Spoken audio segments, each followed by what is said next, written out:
Muchas gracias por acompañarnos. Querida Sergia, bienvenida. Qué bueno que estés aquí de nuevo. Gracias, muy contenta.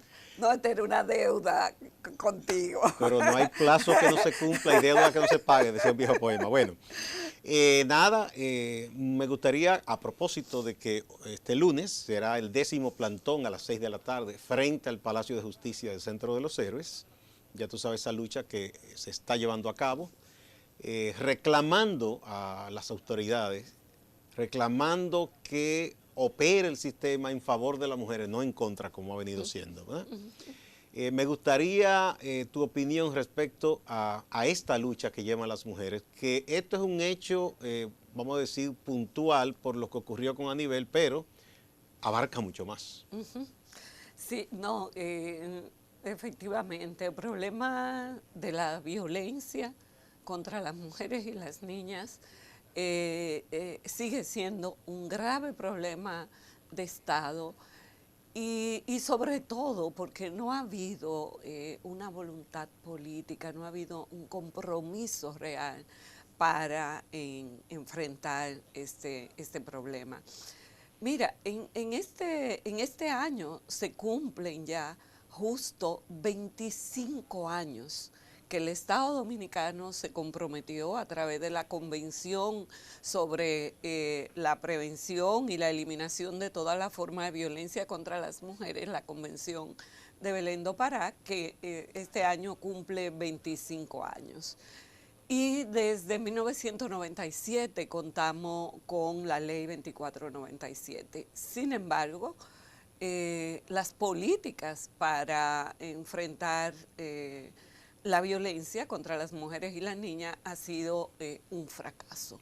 Ha sido un fracaso en materia de prevención, ha sido un fracaso en materia de acceso a la justicia de las mujeres, ha sido un fracaso en términos de la reparación por el daño y en términos de los servicios de atención a las mujeres víctimas.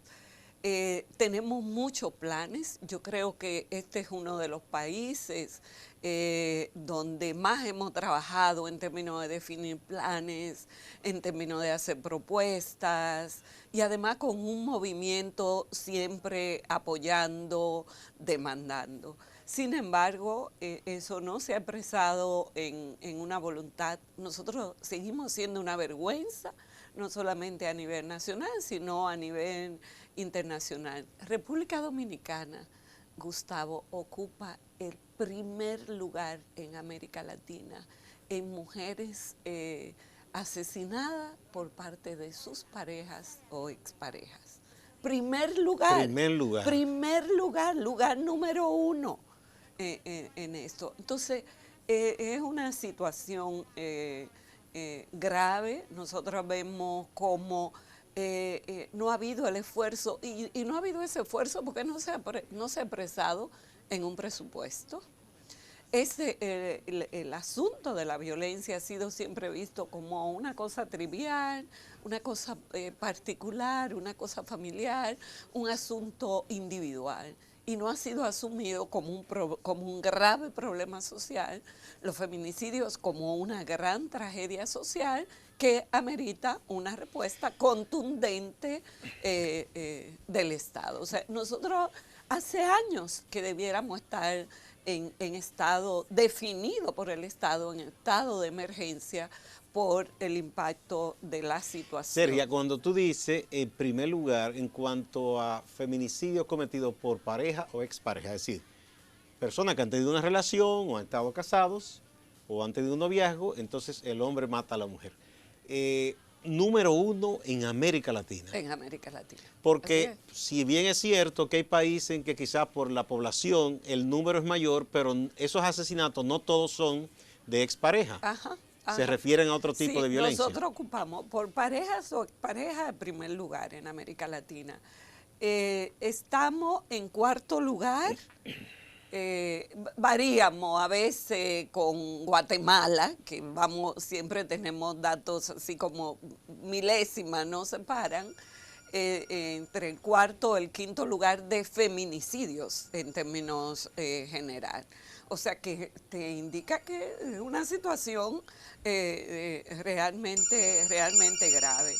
Y la pregunta siempre viene dada, es decir, bueno, ¿y qué hace? ¿Qué pasa que en República Dominicana Tenemos esas estadísticas tan altas. sí? Entonces, bueno, lo primero es que la violencia contra las mujeres y las niñas tenemos que verlo en un marco estructural, en un marco general. No solamente es un asunto que tiene que ver por la dinámica interpersonal de una Para que le demos relación. una visión un tanto histórica, Sergio, me gustaría, ahora que tú haces la gran pregunta, ¿por qué ocurre? ¿Qué se ha hecho o no se ha hecho? Desde hace la ley, la primera que se votó, que se suponía iba dirigida a proteger los derechos de las mujeres y a prevenir, ¿fue en qué año?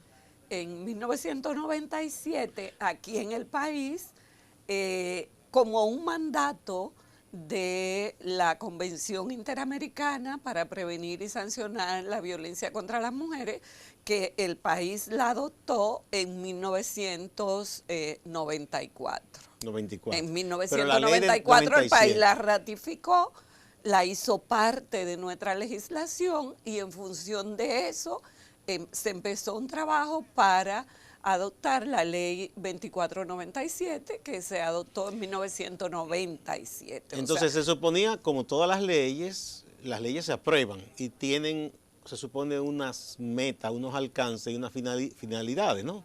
Conseguir metas en su práctica. ¿Qué ha ocurrido que la ley quizá no ha sido todo lo efectiva que se vislumbró?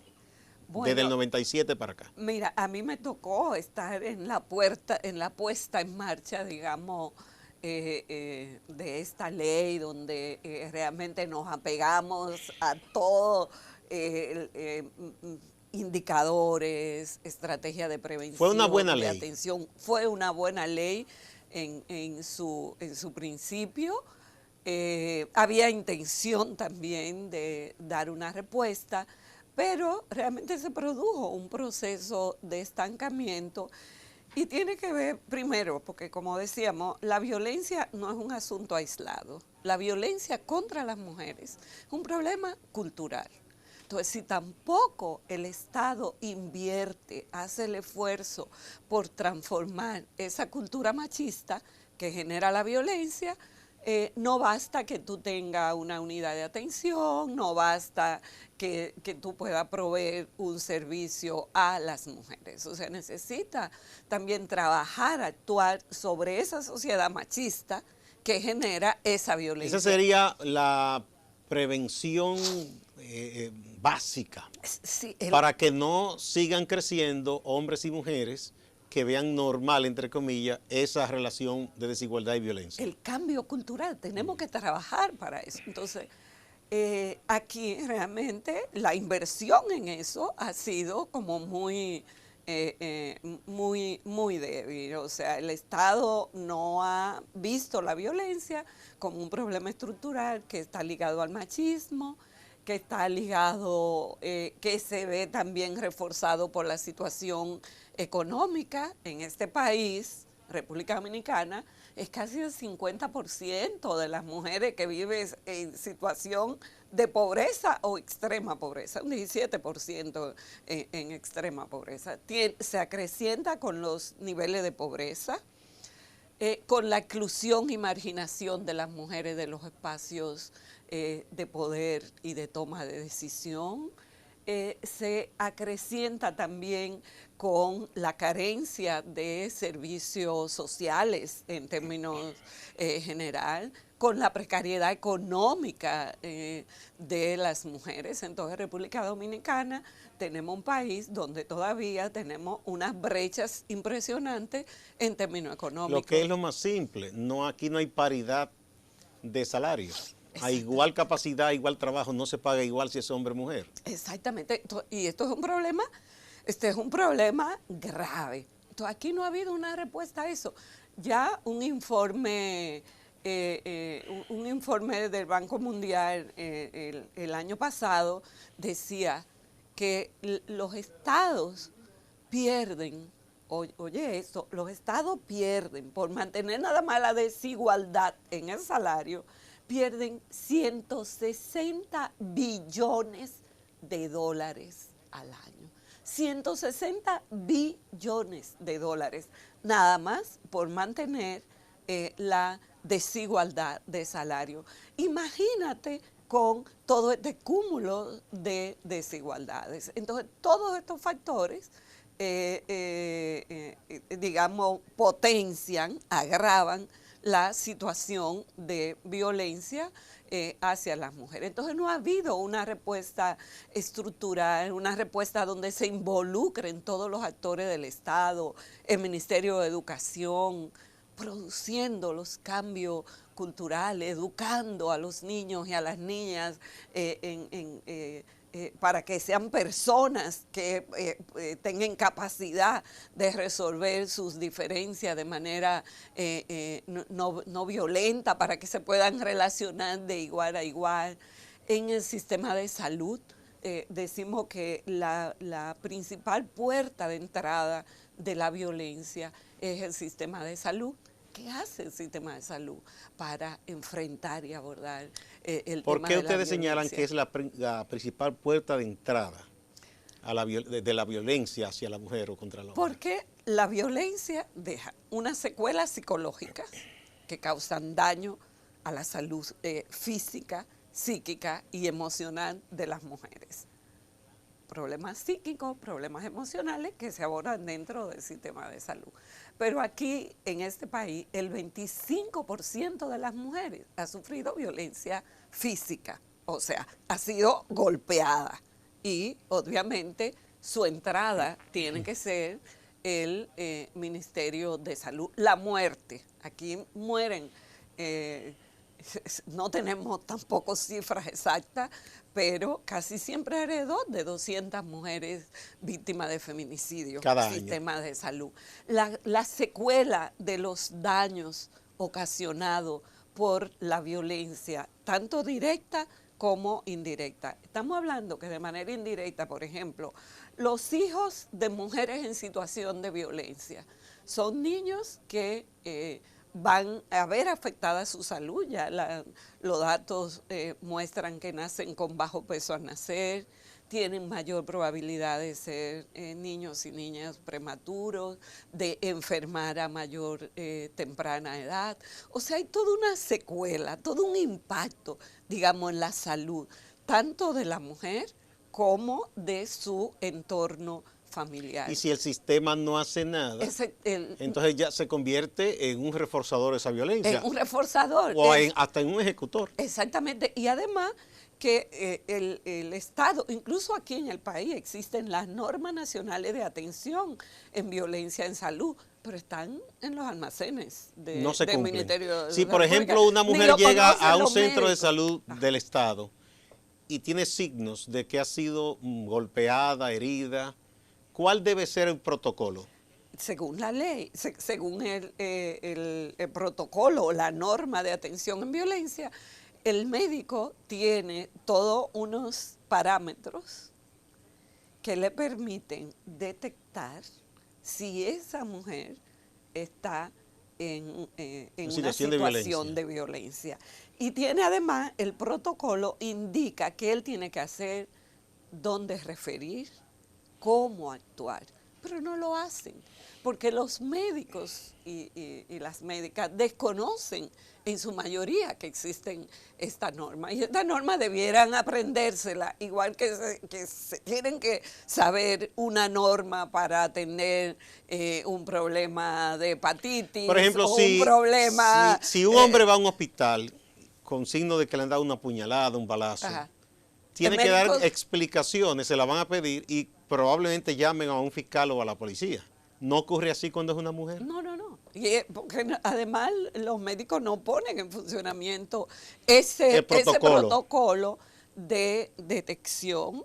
El protocolo tiene 3 componentes. Detección, él se da cuenta, pero para eso también el ministerio tendría que invertir en entrenar a ese personal médico para que pueda ejercer esa función de detección. esa de referimiento en cada consultorio médico debiera, según el protocolo, una guía de a dónde referir esa mujer, a dónde referirla.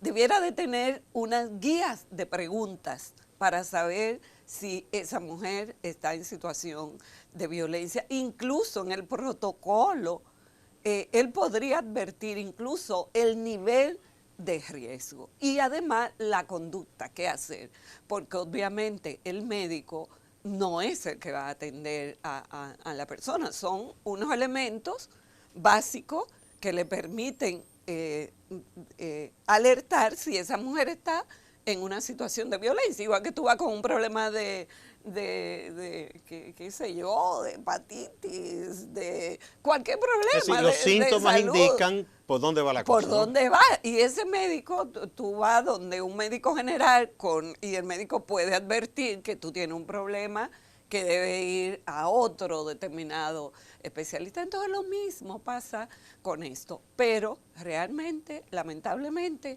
esas normas están engavetadas, porque eso implicaba primero hacer un trabajo de sensibilización, de capacitación. Eso está contenido en la ley del conocimiento. 97. No, es parte de las reglamentaciones para dar respuesta a la ley. Vamos a decir que es un derivado de esa ley, un derivado esa de ley ya esa ley. tiene ya 22 años ya, va para 23. Y eso pasa. Entonces aquí el Ministerio de Trabajo también debiera involucrarse. Ser compromisario también. Porque una parte importante también de los casos de violencia también se dan dentro, en el entorno laboral. En el entorno laboral. Los acosos y toda esa cosa. Digamos que los empleadores, tanto público como privado, porque Sí, aquí sí, también sí, yo sí. tengo que alertar de que nosotros vimos un sector privado que habla mucho, pero realmente no tiene un compromiso real con la situación. Bueno, se han dado algunos casos ya de entidades que están por lo menos haciendo algunas campañas, por ejemplo, diciendo que si ven una situación que la denuncien. Pero esto es más que campaña. Sí, es mucho más. Esto es más que Bueno, campaña. entonces, Son políticas